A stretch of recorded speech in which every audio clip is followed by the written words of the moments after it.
तपासासंदर्भात? हे तपासासंदर्भात आढावा घेण्यासाठी आम्ही आलो होतो की कुठपर्यंत तपास आलाय, काय चाललंय.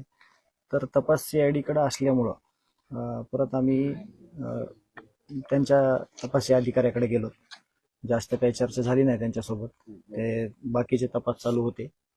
त्याच्यामुळं मग ते म्हणले तुम्हाला ज्यावेळेस वेळ भेटेल त्यावेळेस तुम्ही आमचे संपर्क करा किंवा आम्ही करू, मग आपण चर्चा करू.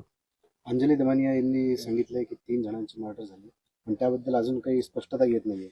मी त्या तुमच्यापर्यंत काही माहिती पोहोचली? त्या दिवशी बोललो होतो, खात्री करण्याचं काम हे यंत्रणेचं आहे. आपण काय बोलणार त्याच्याविषयी. खात्री करून ते ठरवतील की ते कोण आहेत काय. दादा, पोलिसांचा जो तपास सुरू आहे त्या तपासावर तुम्ही समाधानी आहात?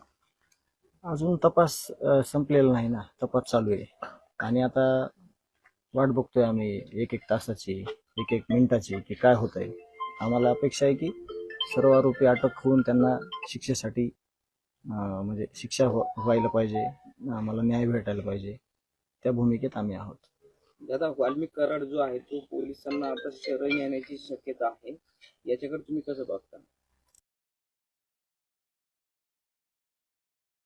ते त्यांच्या तपासाचा भाग आहे. म्हणजे कसं येणार आहे, हे पकडणार आहेत का ते शरण येणार आहेत का, ते सगळं त्यांच्याकडे आहे. आपण काय बोलणार त्याविषयी, ते त्यांच्या तपासाचा भाग आहे.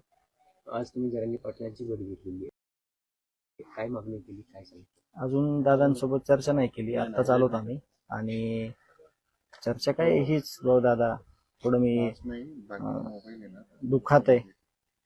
मला सगळे साथ देत आहेत, मला कुटुंबातल्या व्यक्ती सगळ्या 18 पगड जाते ना मराठा समाज, हिशोबाने चर्चा झाल्यानंतर परत मी बोलू. लोकशाही मराठी ऐका, पहा, जागरूक रहा.